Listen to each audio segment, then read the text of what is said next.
All right. Hello, everybody. Oops. Now my thing's stuck.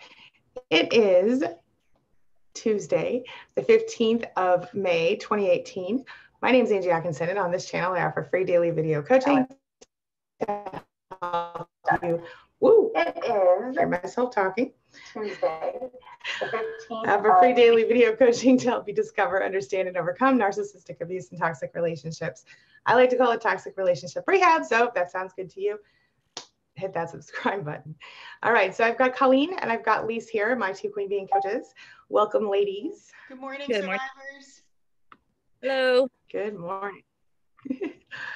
So, hello, Shannon. Welcome, welcome, welcome back. And Maura, welcome. So exciting.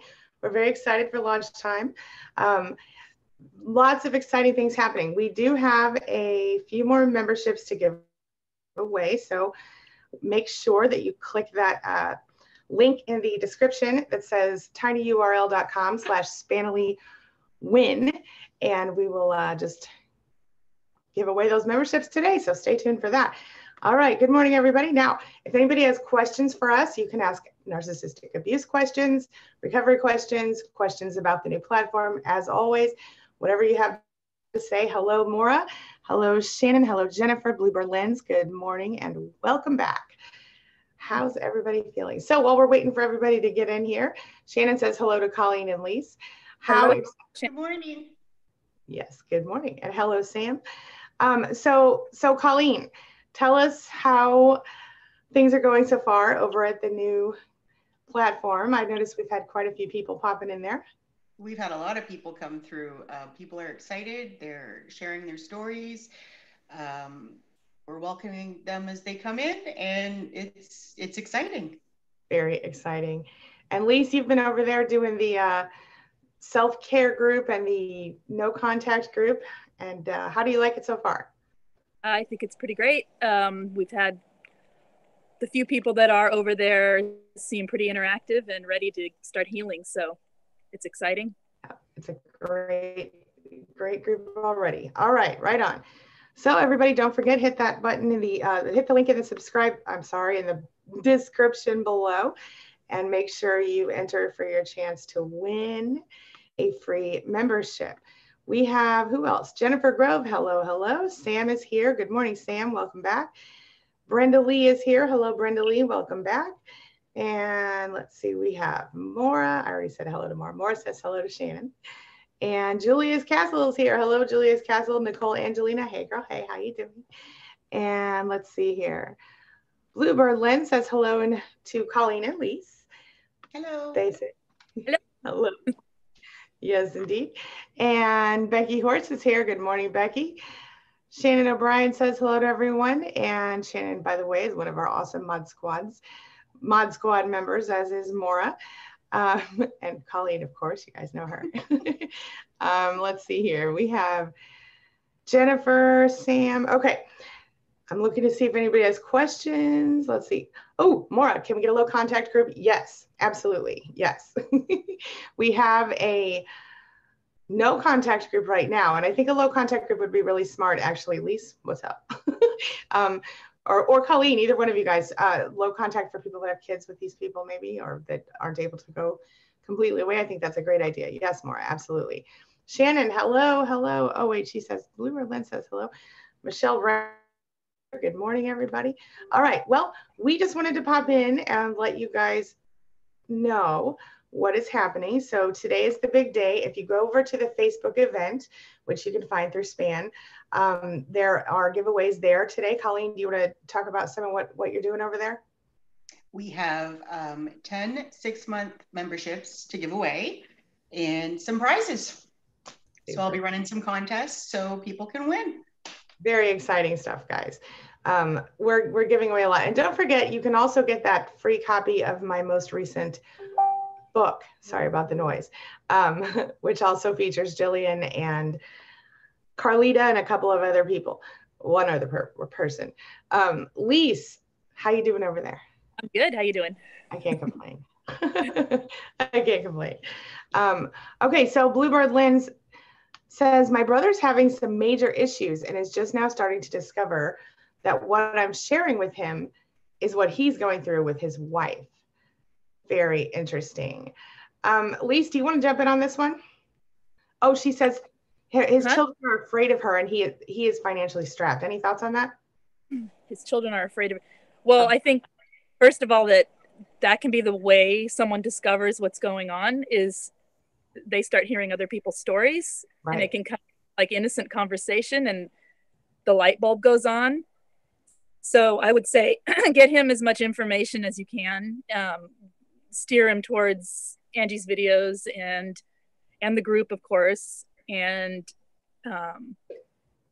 any resources that you have can be really helpful for people that are just newly discovering this, because it's kind of shocking, as you remember. Yeah. Good point. How about for Colleen? Do you have any thoughts on that for her? I have a few family members who are dating narcissists actually right now, and the best you can do is just support them, give them the information that they need, and just be there for them when they need you. They might have questions, you know, answer them the best that you can, advise them to the videos and stuff. And education, really, your knowledge is power, really. Yeah, absolutely. Absolutely. Right on. And I agree with that. And I think Bluebird Lens, as far as it goes, I mean, considering you've been involved in a situation like this and you can understand on an emotional level, you have something that you can kind of give back to him, which I think is really helpful. And I think, you know, in general, as far as the children go, if they're truly scared of her, then, you know, you might want to kind of just give them a little more of an encouragement to move forward for their sake. But then again, there is also the possibility that she'll fool the people in the court. So be prepared. Check out my playlist on divorce and court and stuff like that. Okay. So. Oh, can I just add one more thing, Angie? You absolutely. Also have a really great video on apps to stay low contact for raising children with narcissists. Mm-hmm. That's a good video absolutely. to check out. Yeah, definitely a good, yeah, thank you for reminding me. Definitely a good one to check out. There are like 7 on the video that are court admissible, most of them, and it explains it. And there are links below the video as well. Good stuff, Colleen, thank you. Okay, let me make sure that I am not missing anybody. Okay, so Sam says, well, I'm still not in good terms with going back to Facebook. That's okay, Sam. If you want to join the Spanily, the new Spanily home, it is not on Facebook. You can join directly by going to www.myspanily.com if you're interested in that. Okay, and we're giving away some memberships from this group today too, so stay tuned for that. All right, so let's see here. Jennifer says, I keep seeing coaches telling us to lessen emotional flashbacks. How would one do that? I feel numb, so I don't even know where I would land on the spectrum of CPTSD. Well, I'm just going to toss in my advice. Sorry about that. And I'm going to ask the ladies to do the same. So basically, as far as I'm concerned, it starts with, you have to go through the emotions first, right? So when you're just newly out of the relationship, you're probably kind of in this habit of pushing your emotions aside and not really allowing yourself to process them, because the narcissist makes it really difficult for you to actually have emotions that are recognized properly most of the time. So you do need to go through that mourning phase, kind of where you want to process those emotions. Once you've done that, then a lot of pattern interrupts can work, and I can go into some more details on that if you're interested. But being numb is very normal, I think, after getting out of one of these relationships. And so if you're able to kind of start with mindfulness, start with awareness, do the pattern interrupt thing, and then start to allow yourself to feel, and then move forward from there, I think that's really helpful. And I'd like to see what the ladies have to say about this as well. Colleen, what about you? You want to start? I always tell everyone, feel the feelings and let them go. The numbness, when I went through that, I got involved in different things. I went back to things that I loved. I started making contact with people who I had been banned from when I was with the narcissist, surrounded myself with caring, loving people. And for some people, you know, need to go to therapy for some help with that. For me, luckily, I didn't have to. It's still, you know, I get triggered by different things and I just continue to move forward and, keep myself active. I love nature. And for me, eventually it passed. So it could be something that you just have to go through, and it should pass. Yep. How about you, Lisa? Any thoughts on that? The numbness can be a coping mechanism. It can help you when you're in a relationship that is so painful to just make it through every single day of your life. So it's a pattern, but understanding why it's a pattern can help a little bit. That it was there to protect you, it was there to help you, and it's not needed anymore. And unfortunately, we do have to feel what we have to feel as you come out of the numbness. I would say the first thing I go to is the body. Mindfulness and support, as they both said. But then also, what do I feel in my body right now? Can you find ways to nurture and comfort your body? What are you actually feeling in your body? Can you feel your legs and your arms as they do tasks through the day?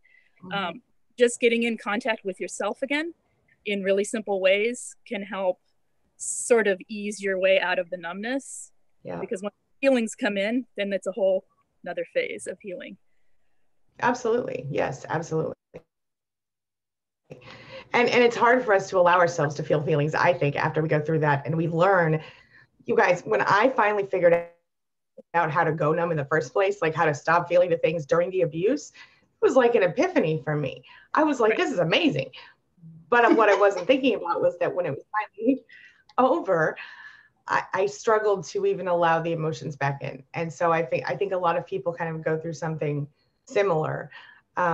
So good information, ladies, good information. Okay, let's see who we have here. We have Becky, and she says, how does a survivor know when they're still abiding by fake abusive boundaries set by the narcissist? Great question. She says, things that cause anxiety and reactive abuse issues when what we understand is factual is actually false.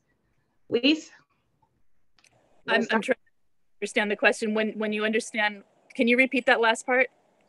So she wants to, she said things that cause anxiety and reactive abuse issues when what we understand is factual is actually false. So how do you know when you're still kind of following the narcissist's rules that and set, their boundaries, right? Without realizing it, and these things then she says cause reactive anxiety or reactive abuse issues, and then how do we know when we're living a lie that's set for us by someone else? That takes time. It takes learning what your own boundaries are and learning who you are again. And it's okay that it's a slow process, because it is for pretty much everyone. It takes getting back into yourself and what do I like? What do I agree with? What don't I agree with? What do I like to eat? When do I want to go to bed? All of those small day-to-day things sort of lead to the bigger questions of where are the boundaries. And you really have to ask yourself those questions, like, and really give yourself the do we have, I think Therese is here with us, you guys, hold on. Sorry, Colleen, why don't you pop your answers? Do you have any thoughts about this? For me, that was a really hard thing and a most beautiful thing that ever happened to me. I started doing things that were the narcissist rules, and then I'd stop myself and I'd say, why am I doing this? Like, I can do whatever I want. One of the things I wasn't allowed to do was eat meat. And I'm going to tell you, I went through a drive-through and I got a double Big Mac combo and I ate the whole thing. It was delicious. And then it became fun. Wasn't fun when I started gaining weight and stuff, but then but I was able to do whatever I wanted, dress the way I wanted, do whatever I want. It was so freeing. Did we lose Colleen? Did we lose me?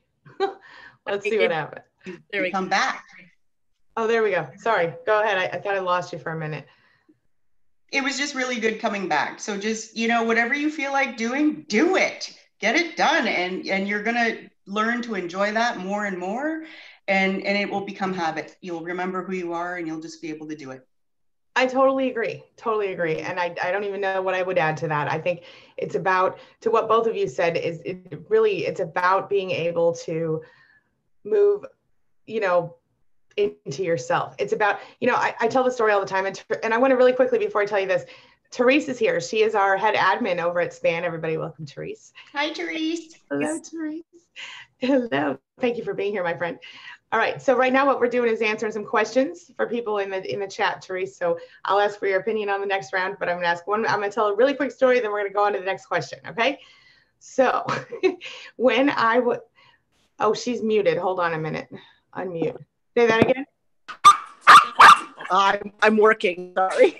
Oh, okay, no problem. Okay. Therese has a really awesome dog walking business. She's rocking it. Okay, I'm going to pause you, Therese. I'm going to mute you and I'll bring you back in. Okay. Okay, so story time. Really quickly, I've told this story before. So when I was younger and I went through my no contact situation, I was at the grocery store one day and an old lady said to me, "Here's your change, honey." The lady that was, you know, waiting on me, she was like, you know, an elderly lady. And she said, "Here's your change, honey." And my initial reaction was to bristle and be annoyed that she called me honey.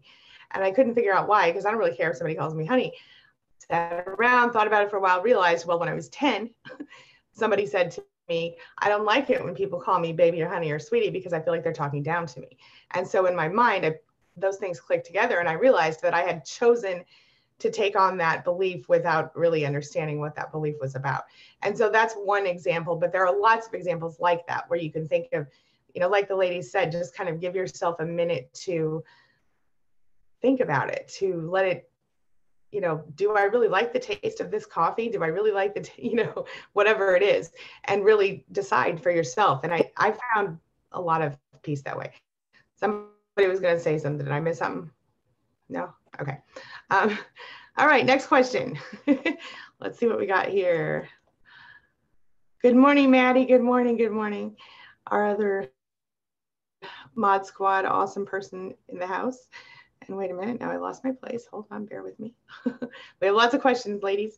All right, let's see here. We have Bluebird Lens saying, "I'm just wondering what the best thing would be for the kids." Now this is, Bluebird Lens is the one who was talking about her brother and her sister-in-law being abusive to the children. She says, "I'm wondering what the best thing for the kids and if someone else should be involved because the kids feel that way." I would say personally, from my perspective, Bluebird Lens on that, in that case, I would say it has to do with basically if the kids are being physically abused and or significantly emotionally abused and neglected, then maybe you want to get someone else involved, but I would not do that without speaking to your brother first. Personally, that would be unfair for you to do that without his input. Colleen, Lise, who wants to jump in here? Therese, I don't know if she's still dog walking over there. Thinking exactly what you said. So yeah. same page.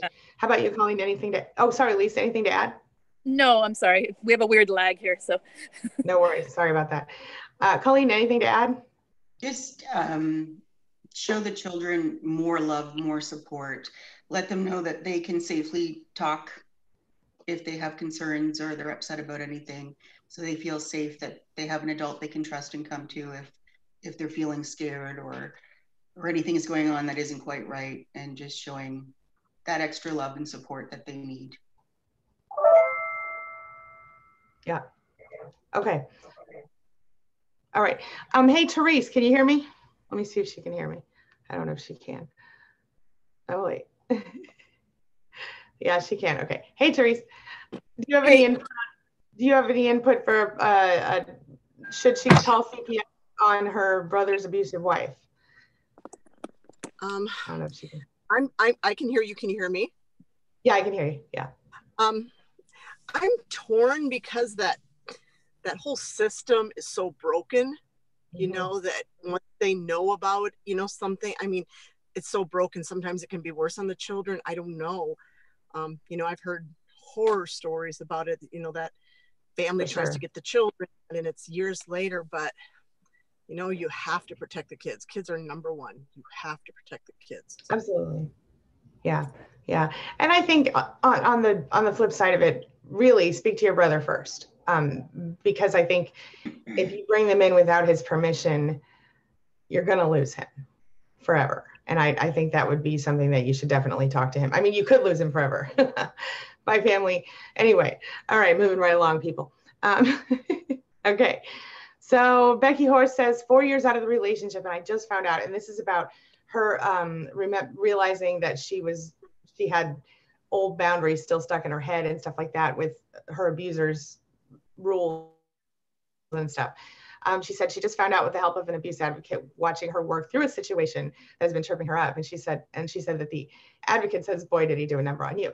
Yeah, Becky, it took me a while to figure it out. I went through a process where I was actively,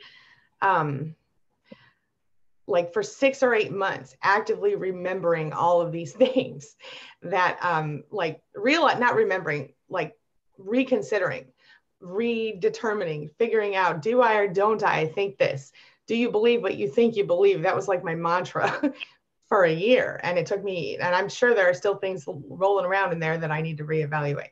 But it does something for you that I think takes your life to the next level that I don't think a lot of people ever get. And that is, it causes you to really get to know yourself and redefine and define, period, yourself in ways you may never have done before. And I think if you work it and you don't just feel like a victim and you start to feel like a thriver who's moving forward and changing things, I think that it can actually cause you to become more evolved than your standard person. I don't know. What do you ladies think? I agree. Yeah. Lisa, what do you think? We hear a voice in our head, not like we hear voices, but we hear ourselves thinking about,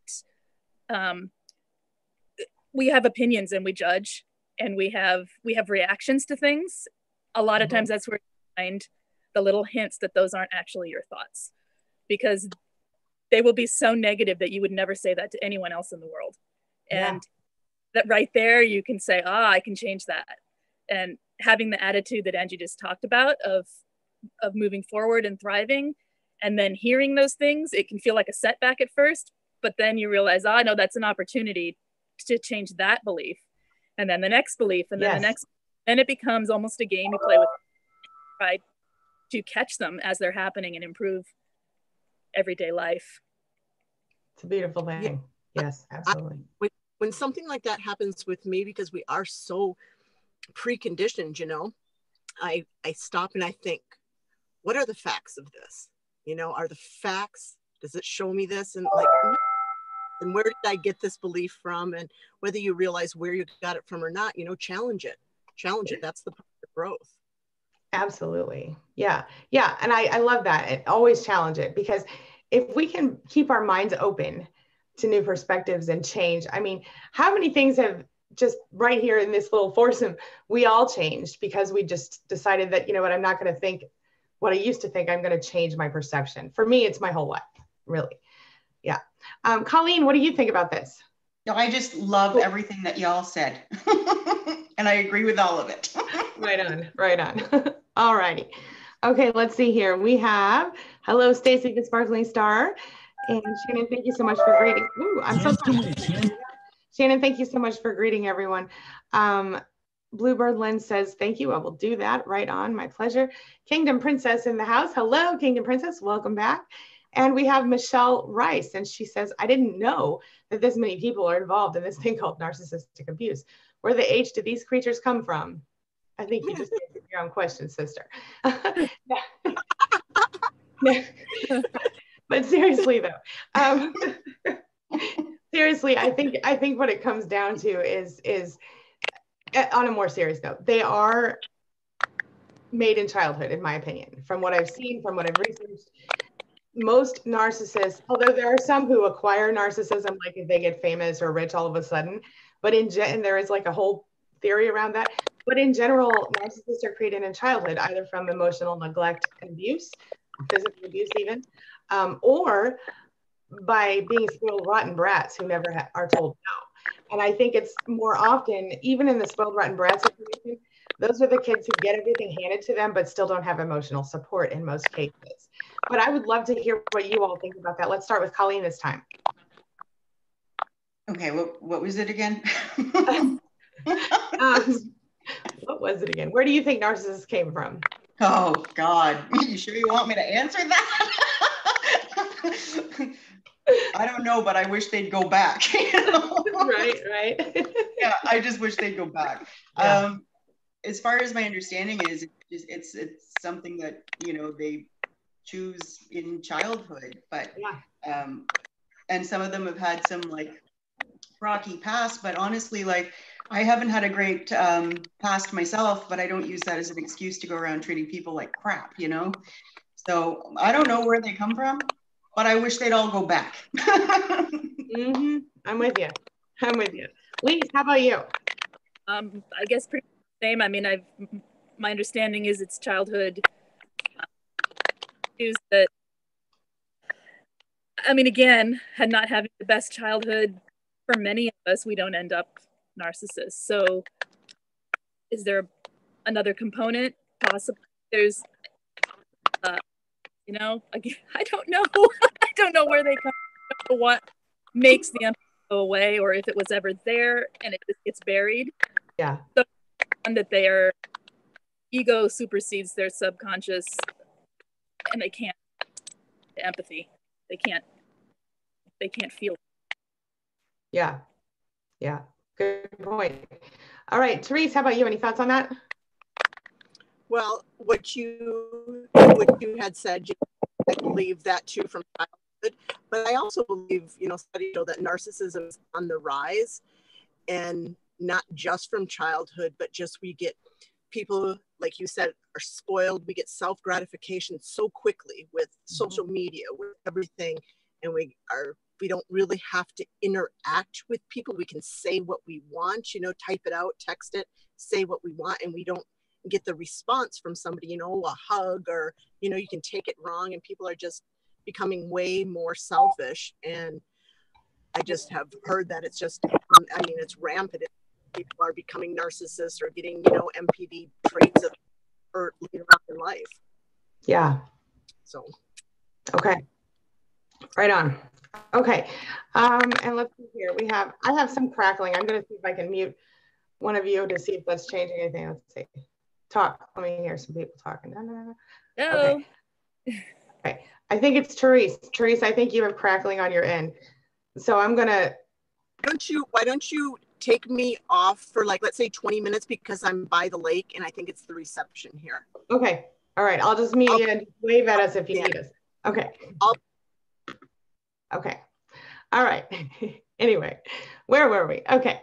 So you guys can hear me, right? Yes. Nod your head. Yeah. Okay. All right. Okay. So we have Sam. He says it's good to know about the new platform being off Facebook, and there was a reason, Sam, for people just like you who needed that. Let's see here. Maura says, Michelle, a lot of unbroken chains. It usually develops from trauma in childhood or excessive coddling. Yes, it's rampant. Same page, girl. All right. Let's see here. Bluebird Len says, I was totally numb at first, and now I'm starting to allow myself to feel, and there's a lot of anger. It's been 9 weeks, no contact. I think that's normal.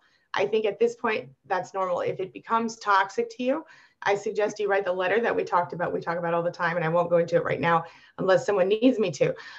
But I definitely suggest the letter if you're feeling anger, and I would love if it becomes toxic and is not helping you propel forward. And I would love to throw Lise, and we'll start with Lise this time. Lise, what are your thoughts on what Bluebird Lynn said about starting to allow herself to feel she's got a lot of anger? Any thoughts on that? I also think it's very normal. I think that almost everyone goes through an anger phase. And for some of us, anger is so foreign and that it feels really uncomfortable. And also, we weren't allowed to get angry when with a narcissist. So even if we're in, it's been stifled for however long you've had to be in. So I think it's a self-protection mechanism, and it shows that you have the self-care and self-love within you, because you're getting mad that somebody treated you like this and used your love against you. And that is completely reasonable. And again, letting it get toxic, you have to learn where it is healthy to express and feel this anger, and then where the line is of, I am angry all the time and I don't like this. So it takes time and you kind of have to move through it. Absolutely. Yeah. Okay. So Colleen, what do you think? I think anger is a very important part of recovery. You need the anger to move forward. And I think you can also use it as a way of keeping from going back. I mean, you don't want to get stuck in it because there comes a time it's no longer productive, but I think you can use it to move forward and really know that you deserve more and what you're not willing to tolerate anymore. So good for you. Keep the anger going until it's no longer healthy and then let it go. Absolutely agree. Yes. Yes. Absolutely. And congratulations on 9 weeks, no contact. Therese, do you want to throw in your 2 cents on this one? Or are you still by the lake? Just wave at me if you want to. Yes? Wait, I'm going to throw her in here. I unmuted you. Tell us what you think. Well, as Colleen said too, I think anger is super important. I think there's got to be a balance though, because sometimes, our pain is so deep that we need to get angry. It's easier to feel anger. It's kind of like you aren't given more than you can handle. So we have to switch to anger a little bit. But, if it starts to overtake you, you just become angry all the time. You have to get a balance. But I think anger's super healthy because for me, anger felt wrong. Like we weren't angry, it felt wrong. For me to be, I've been abused. Someone's taken advantage of me. It's okay. It really helped me. Yeah. Yeah. I totally relate to that. Thank you. Absolutely. Okay. I'm muting you again, just so you know, wave at us if you need us. Okay. All right. Let me throw this down. Okay. So let's see here. We have Doreen B, who says the new group is a great idea. She's going to join, but probably not until Friday because the narcissist has been very financially abusive. She said, I don't even have that tiny bit of money, but I will Friday, so I'll be there. Doreen, first of all, make sure you sign up for a potential win for a free membership. Secondly, 2 things. Number one, if you do get the course, right now there's a special running with the Profound Personal Development, Personal Transformation course. And if you pick that up for $27, you get a whole year for free as part of that package. So that might be a cheaper option, but if you just want to do the monthly option, you can also do that. And right now there's a 7-day trial, so you wouldn't get billed until 7 days from today if you did decide to jump in today. Just something to think about. Okay, let's see here. Shannon, thank you for sharing the playlist and the information for the divorce stuff. And Doreen, I do look forward to having you there. And she says, this is exactly what I need now. I'm so glad to hear that. That's excellent. Sam says, I was so numb because the narcissist was always fighting me and demanding that I pour her with excessive proof of adoration. Took a couple of hard losses to break and start feeling. One was the discard itself. I get that. And certainly, I think all of us kind of get to that place where we become numb and stuck in that way. But with that being said, feeling can be difficult. It can be painful. And I think, it does take sometimes the hard losses, or it takes the big blows to our, to our psyche, our person, ourselves, our hearts. But I guess it's good that you're moving in the right direction and starting to feel. I hope that you're not still currently in serious pain. I hope that you're kind of moving away from it. But I want to hear what the ladies have to say. Do you have any thoughts for Sam on this? Start with Lise this time. I'm sorry, I'm lost the question aspect of it. He just says basically that he was very numb and because the narcissist was always fighting him, and it took him a couple of hard losses to break and start feeling again, one being the discard itself. I just didn't know if you had any thoughts that you wanted to share on that. Or I've heard that empaths have to go all the way down to begin feeling again. Like it take for empathic people, once they become numbed or broken in that sense, like they lose that connection to what they're feeling, because what is being an empath? And it's connection to what you're feeling, right? We feel everything.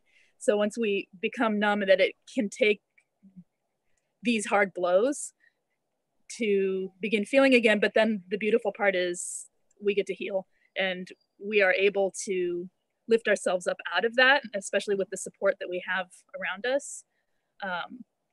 And so hopefully you can join group and find some support there, or keep watching Angie. Absolutely. Yeah, absolutely. Thank you so much. Colleen, thoughts, anything? I think that's all very normal, and I think it's part of healing. And I think you're doing a lot better than maybe you're even giving yourself credit for. And I think on the other side of this, you're going to find that you're an even better version of yourself than the one you were before any of this happened to you. Just keep moving forward, and it does get better. Yep, absolutely. And I think Therese is offline right now, so we'll just go on and move on to the next thing. Okay, let's see here. We have Bonnie who says, numbness helps you get through the really intense times. But yeah, eventually we all have to come into a place of mindfulness, up-leveling our I didn't even read that right. Up-leveling our standards and becoming whole again. And you're so right, Bonnie. Absolutely agree with that. Okay, Bluebird Lynn says, mostly anger, and I'm sad to say that I'm missing the narcissist. I'm still struggling with the cognitive dissonance. I feel like a lot of the signs were there, but I'm still doubting he was a real narcissist. Am I in denial? I would say that you are, or potentially could be. It's very easy for us. In fact, I'm working on cognitive dissonance tools right now for you guys. It's very easy for us to slip into that. It's so much because we want answers. We want to know, how do I solve this problem? What do I do? How can I fix it? Well, you can't fix a narcissist, unfortunately. And so what our first instinct is to then turn to ourselves and go, what can I change about me so I can make the situation better? And I think that continues. I think that continues throughout recovery until you get past this point. Cognitive dissonance is a great deal of the reason, but it's even beyond that. So much conditioning over the years and everything. So I think, you're moving in the right direction. We also tend to have a really high threshold for abuse. Colleen, are you the one who told me that one before? No, I don't think you were. Anyway, I really like that statement. It came from one of my clients one time. And anyways, it's a good statement, because we really do, especially when we're raised in situations maybe where we kind of deal with difficult stuff. We develop a high threshold and we doubt ourselves consistently. So ladies, what do you think about denial? Do you think Bluebird Lens is in denial, and what advice would you offer her? Start with Colleen this time. Well, there's still some days that I think I miss my narcissist, and I have to go, wait a minute. So what was really helpful for me was writing down a list of all the things and all the reasons about why they weren't good for me. And I pull that out, believe it or not, still. And I've been out a long time. And I'll look at that and I'll go, wait a minute. Like, I don't miss that. Oh, no. Right. Or in taking my power back and doing the things that I love to do, be like, well, I wouldn't be allowed to do that if that person were here. And I really love doing that, or really love seeing those people, or really love enjoying my children, which was not allowed. So I think make yourself a list, refer to it often, add to it when you need to, and remember all the reasons why that person is not good for you. And it might help you miss them a little less. I know it's worked for me. Absolutely. Yes. Yes. And how about you, Lisa? Any thoughts on this? I'm thinking of cognitive dissonance. Somebody told me, and it was brilliant, that if you break it down as if you're a child, as the child in you, and mommy is mean to me, mommy's hurting me, she's mean, but mommy can't be wrong, because I love mommy, and the reason is, without her, I don't survive. And so that loop, I always missed that third part. I understood that I love this person and they're mean. I understood that, like, my heart's in one place and my head's in another, but I missed that point of survival, that it feels like survival to connect back to that person and expect them to be something they're not. And that actually completely changed my viewpoint on my own cognitive dissonance with a lot of things. Yeah. Why am I looking to this person for survival, or why am I looking to this situation as life or death? It isn't. So from there, I don't know, it's again, taking time and coming back to yourself to all the things you guys said, to making lists and doing tasks to help you be past the cognitive dissonance and into the logic of the situation. That, yeah, right. Totally agree. Absolutely. All right. And let's see here. We have Brenda Lee says, I feel like I'm in a fog all the time, struggling with the fact that one person could be so mean. Any advice on how to reground myself and clear the fog? I have lots of advice on that. I'm going to let the ladies take it first. Lise, do you want to start this one? Clearing the fog?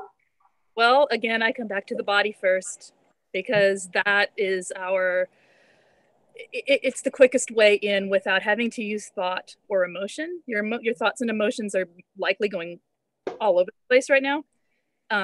You can control what your body is experiencing, and you can bring some mindfulness and awareness to your body, and it really does help ground you. That's like number one go-to for me in any situation, whether it be anxiety or numbness or fog. Beyond that, there's so many things. There's a million things to talk about. Yeah. I think self-care helps as well. And I think maybe that's where you were going. I'm not sure, but there are so many things you're right. Right. It's just such a big, coming back into the body. You could do something really simple, like take a hot shower and actually tell yourself, I'm going to feel this hot water. I'm going to get it perfect. And I'm going to stay in here and I'm going to feel it. And as you're drifting off into the fog, just come back to the hot water. It's right there, letting you out. It's washing away all kinds of things, and it's letting you feel. So really, washing dishes, putting your hands in the hot water. I like water for this, but other people might have other sensations, being out in nature, feeling the breeze on your skin, just whatever you're doing, back into yourself. Totally. And brushing your teeth is another good one, like with water. Yeah. Colleen, what are your thoughts on that? For me, what really helped was being productive, cleaning my house, clearing out a closet. I did take an awful lot of walks in nature, being by water, listening to the birds, putting myself in the moment. But really, I got a lot of cleaning done, and it was like, it really worked. You know, it was really helpful, and it kind of put my thoughts to something else instead of remaining in a fog. And some days, you know, just getting out of bed for me was productive. But really, if you can get yourself busy, little distractions for yourself, really worked for me. Absolutely. Yeah. And any kind of little project you can jump into is helpful. And I think we just lost Lise. Oh, there she's back. Okay. I think we also have a thing where, you know, if we can understand logically who these people are, you know, for me, it's been very helpful to understand the psychology of a narcissist and how they're limited by their own psychology and their own personality disorder. I think that was really helpful for me as well, in addition to the things that you all mentioned. Awesome. Okay, moving right along. And Brenda, always keep yourself as safe as you can. Bluebird Lynn says, Lise, that's a great point. I think maybe about the survival point. I thought that was a great point as well. Excellent. Thank you. Let's see here. Thank you, Shannon, for sharing the video. Doreen says, this is a good question. I find myself both hypervigilant and numb. Is that normal? I feel almost bipolar. I'm not. I think it is normal. I would love to hear your thoughts on it, ladies. Colleen, you first. Well, when I first got out of it, it was a lot of, I'd have heightened anxiety where I couldn't even remember how to breathe. And then I would get through that and then feel like, oh, well, you know, things are pretty good.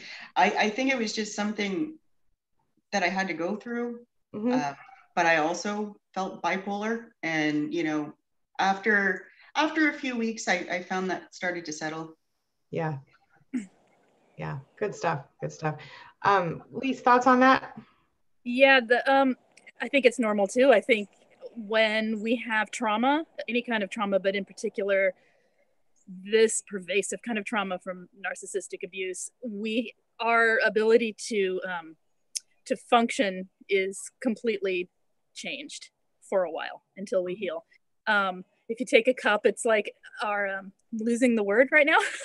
But if you have a cup and that's how much attention span you have for a day, we're already full. Yeah. And so all that's left are the two ends, which is numbness and extreme anxiety. Mm-hmm. And hypervigilance can be a form of anxiety, panic attacks, extreme anger and rage, all kinds of really extreme emotions on both ends can make you feel bipolar, because you're on both ends of, that's all that's left. All the middle ground, all the cozy space is filled up with all the abuse and trauma. So as you heal and you lower that, it's like lowering a baseline. There's more room for varied feelings, and that it will start to feel better. That is a great way to look at it, to explain it, I think. Thank you so much for that. Your cup is full and this is what you're dealing with. That's really good. I like that. Mm-hmm. Okay. And Maura says, I feel you on that, Doreen, so she's going through a similar thing. Let's see. Brenda Lee says, thank you. Crystal Rolfe is here. Hello, Crystal. Welcome, welcome. And let's see. Bluebird Lynn said hello to Therese, which Therese has not, she's offline at the moment, but she may or may not be coming back. We'll see. All right, let's see here. Oh, Shannon, I love this. Shannon says, I have a dissociation kit. It's root beer. Where did it go? Root beer barrels and hold an ice pack. Very good stuff, Shannon. Very good stuff. Yeah. So you're tasting and you're feeling at the same time. That's really, really good. Let's see here. Where was I? I think I missed a whole bunch of things. Oh, here we go. Okay. Shannon, thank you for sharing the video. Leah, Nova Scotia, hello. Hello, welcome back. Neighbor, Leah lives in a similar part of the world as me. Let's see here. Crystal says, stop listening to what they told you that you were for so long and start finding yourself again. It is very beautiful eventually. Totally agree. Maura says, peeps, my break is almost over. Hugs and love, Maura. Thanks for coming in. I'm so glad we got to see you. Let's see here. Shastina's here. Hey, Shastina, we haven't seen you in a while. Tell us what's going on. Fill us in. Mandy Walker says she's feeling confused. It's been great. She's been gray rocking in low contact with her ex due to the kids, ex-narc. She says, and she's going through a divorce. She said he wants a divorce and is happy about it. Tells me he wants to be friends. Should I befriend him to keep the peace? Hell no. Here's my opinion on that. My opinion is you can't really be friends with him. You can let him think whatever he wants to think, but you have to have limits and boundaries. Okay, so stay low contact. If you want to be friendly with him regarding the children up to a point, that's fine. Don't allow him back into your inner circle, because he will intentionally destroy you if given the opportunity. And I'm being a little dramatic, but only a little. So I think it's Lise first this time. Lise, what are your thoughts on should she be friends with her ex? 100% agree. No, there isn't friends. There is only supply. So keeping it low contact, being friendly to the point of, like Angie said, to your own boundaries. Like really know what it is that you're comfortable with and stick with that. Mm-hmm. You'll slip, and what will happen is you'll see, or what could happen is you'll see a reaction that feels very familiar. Mm-hmm. And then, that's why I can't be friends with this person. Mm-hmm. The more you stay low contact, the more you'll see these things happen, and it'll stop you. Yeah, I agree. And I want to add that she added, or is this a front to keep me in supply? I think it's, you already knew the answer, but yes. Yes. Colleen, thoughts? Well, in my opinion, exes are exes for a reason. Mm-hmm. And I see with my most recent ex, I've had 2 narcissists. They really like to use the friendship thing as a way to triangulate. So really, you're still suffering the same kind of abuse, just with a different label. So protect yourself. Don't do it. It's just a way to manipulate you back into the same stuff. Yeah, I totally agree. Absolutely. Yeah. Okay. Let's see. Michelle says, God is the light. Okay, we're going to go on and let's see. Yeah, I think it's important that, Michelle, that we do find peace in knowing that people will, kind of reap what they sow. And yes, I agree that they're miserable, messed up people. Shannon also had the hypervigilant thing as well. I got Mandy. Okay. Bluebird Len says, yeah, I wouldn't want to do it without talking to him first. Good. We're on the same page there. with the CPS situation, in case you, yes, Sam. Okay, Miss Rose. Hello, Miss Rose. Good morning. Welcome, welcome. And we have Bonnie says mom had her hip surgery yesterday. So far, so good. Good news. How are you doing, Bonnie? I'm interested in knowing that. Crystal. Oh, I have an update for you guys about Dana. Hold on a minute. Let me grab it. Really quickly. She is not doing the live stream today. She said she's been dealing with a lot, which we understand. I'm trying to see if I can.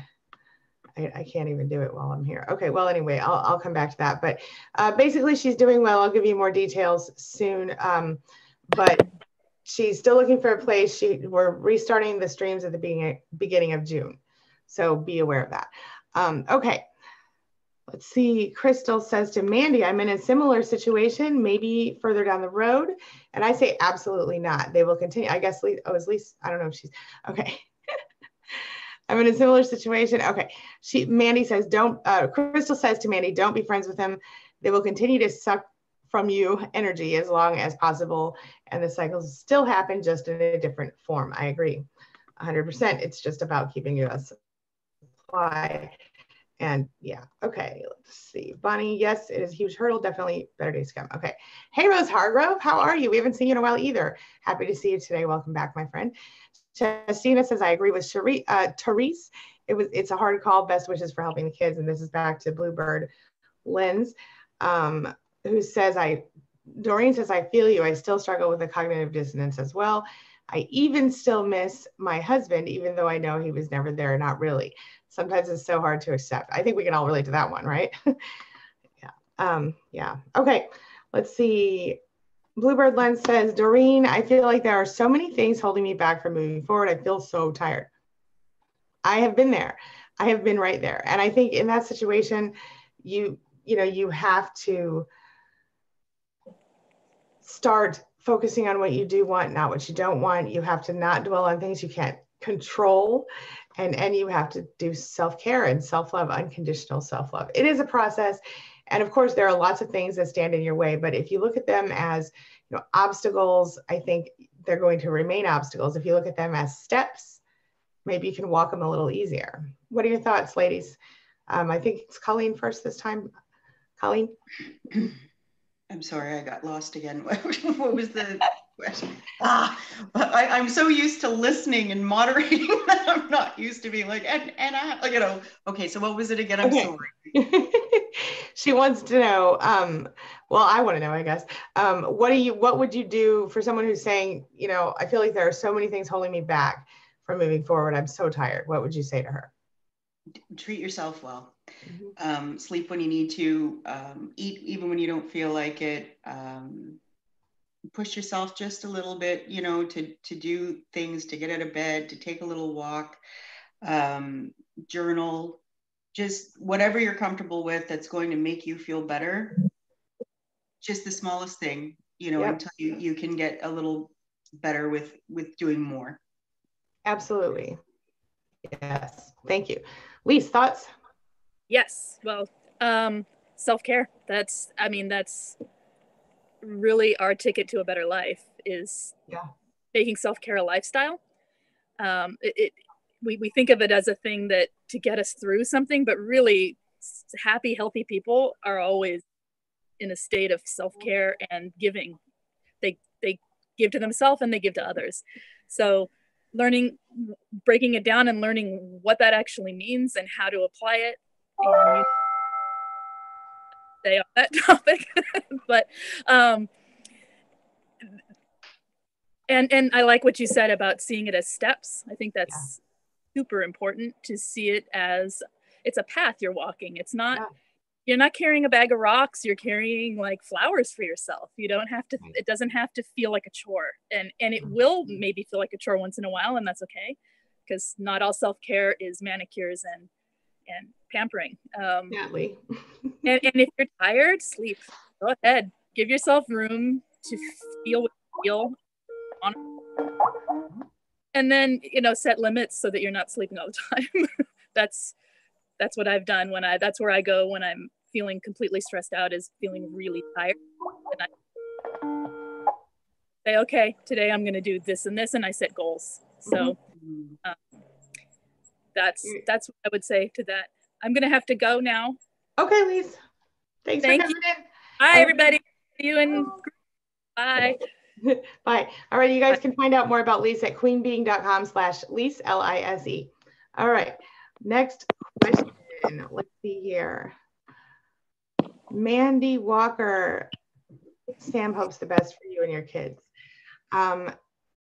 Doreen says, this group has helped me do much of that evolving, for which I'm eternally grateful. Hugs and love to you, Doreen. I love that. Crystal says, Michelle, she agrees with you that God in his never-ending power has helped her get through this. She wonders, are these people soulless, evil? I don't know what, but I can't relate to what makes them tick at all. What it comes down to is, I think the one uniting quality between all narcissists is lack of empathy and the inability to care what anyone thinks unless it's convenient for them. Colleen, any thoughts on that? No, I agree with you 100%. I don't know what more I could add. Yeah. Thank you.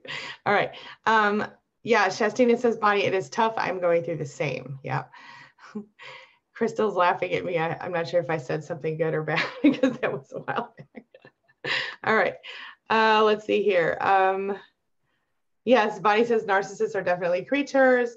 Hello, Butterfly Mama. Welcome back, my friend. Megan says, just tuning in from Japan, 1:06. Wow, good morning from Japan. Or good evening. Becky says, thank you, my pleasure. Marianne O'Donnell says, I had a huge breakthrough in therapy yesterday. I'm emotionally drained today, but excited about the future now. Marianne, that's awesome. I'm so glad to hear that.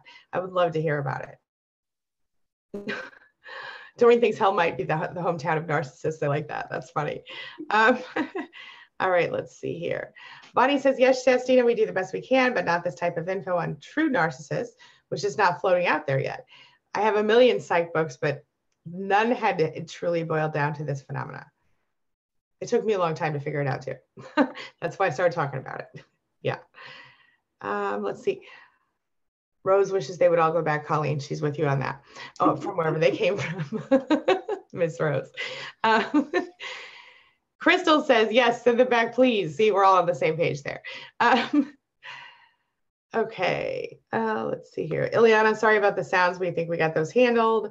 Doreen says her narcissist was created by his mother and grandmother, both big old narcs. Common, yeah. Let's see, strange sounds. Thank you, Shannon. Sorry about the sounds, guys. Let's see. Bonnie believes narcissism is on the rise. All right, I'm going to scroll down to a question because, yeah. Okay, thank you, Rose. Mandy says, how did you cope with having to let your kids visit with the narcissist when you want to protect them? I currently have supervised visitation, but my child is 1, afraid of him and doesn't visit much. I actually did not have to cope with that because I made the court, I asked the court to give me sole custody, which they did. They asked me why. My ex-husband agreed to it eventually. And they asked me to write a letter to the judge explaining why. And I did, and it was filed, and that was the deal. So it's different for me. Colleen, your kids did have to visit with the ex? They did. In fact, I went through complete hell over that when they were small. And I felt like I had nobody on my side. And I mean, my ex was an addict and was using in front of my children. They were drawing pictures instead of rainbows and sunshines of needles with blood in them. And you know, at one point he had abducted my daughter, and I have a son out of another relationship, and my son has autism. And of course we go, he hides behind religion and different things, which is a whole other topic, I know, but he would say that my son was possessed by the devil and oh my God, was going to kill my daughter. And I still had to send my daughter to him as he was brainwashing and poisoning her. But eventually it does, you know, eventually document, keep really good documents of everything that happens, because he did make a mistake where he had abducted my daughter once. I missed her 3rd birthday. we were separated for 6 months. She had forgotten I was her mother and started calling his narcissistic mother mommy instead. I needed a passport to get her back. But I did get her back. And as time went on and they got older, here in Canada, we have something that's called the voice of the child, where a psychologist interviews your child and is trying to be fair to both parents in terms of visitation, which he was able to have some access, but it was carefully monitored after a period of time. The only thing I can offer, just because my situation was so terrible, and I hope yours isn't the same, is just to keep really good documentation, know your truth, and just know that, you know, they don't stay small forever, and they do get an opportunity to gain their own voice as they get older. Yeah. And of course I feel terrible. Like, I understand completely, and I wish you all the best. Yeah, ditto. And Mandy, if you have a reason to think that he would abuse your child, I would definitely, as quickly as possible, talk to an attorney. If you're just concerned about like emotional well-being, as long as the physical needs are being met at that age, I think your child will probably be okay. But I think in a desperate moment, what I would do is, if there is a new supply, I would quickly make friends with that person and say, you know, listen, I know things are weird here, but you're going to have my child in your house. Can we talk about this? Because honestly, I will not bend over backward for very many people in my life as far as, you know, changing my, you know, opinions on things like that. But I would definitely bend over backward and become friends with someone who I didn't want to be friends with in order to make sure my child was safe. Just a thought. But I guess we need more information, of course, about the situation. But basically, I agree with Colleen, always document. With them being only 1 year old, it's so hard because they can't talk yet. And, you know, it makes it more difficult, I think. But I think that's unfortunately the best thing you can do. And if you do have a reason to believe that he will or has physically abused your child, you need to talk to an attorney and get a judge on board. That's what I did. That was helpful. Shannon says, yes, excuse me. There are so many good people who were abused as children who choose to be good people. Ding, ding, my friend. Exactly. But it's a matter of, I can't tell you exactly the reason that some people with the same kind of treatment become narcissists and some people become, you know, people-pleasing empaths. Like, they were already an empath and then now they just want to people please, you know, because they've been abused that way. And I like to say a broken empath, which is, you know, I think where a lot of us found ourselves at one point. But, you know, then we can become more beautiful in the broken places when we start to heal. But I think for narcissists, they just, you know, on a not a physical level, but on an emotional level, on a spiritual level, I think they just stay ugly. You know what I mean? They don't try to evolve or change. They think they're fine. And so, you know, and some people say, well, that when it's a narcissist and they receive this type of abuse, they tend to, you know, direct all the love that they should have given to a healthy parent or family member and turn it inward. Whereas the empath tends to turn it outward. And I don't know, you know, how entirely it is, but I think there's some truth to that. What are your thoughts on that, Colleen? Anything? I agree with everything you said. It's just, they're all about them. Yeah, totally. Yeah. No room for nothing else. Absolutely. And Bonnie says to Doreen, I agree. Oh, wait a minute. What did Doreen say? Hold on a minute. Doreen says, that's a lot better sound. Oh, okay. Okay. And Bonnie says, exactly. That's the difference, I believe, between normies, empaths, and toxic narcissists. Only true narcissists would be capable of such horrible things. Yeah, for sure. Narcissists and people on that spectrum on that cluster B spectrum. Yeah, definitely. There's a certain amount of line being drawn for sure. Shannon said she loved the anger phase because it helped fell forward. And I totally get that. Yeah. Butterfly Mama says, was there a way that when the Facebook Spanily people could have read our posts, aren't members? No, only people who are members can read your post on Facebook. The only thing that we can't completely remove is that they can tell you're in the group if they're not in, you know, if they go and look to see if you're in the group.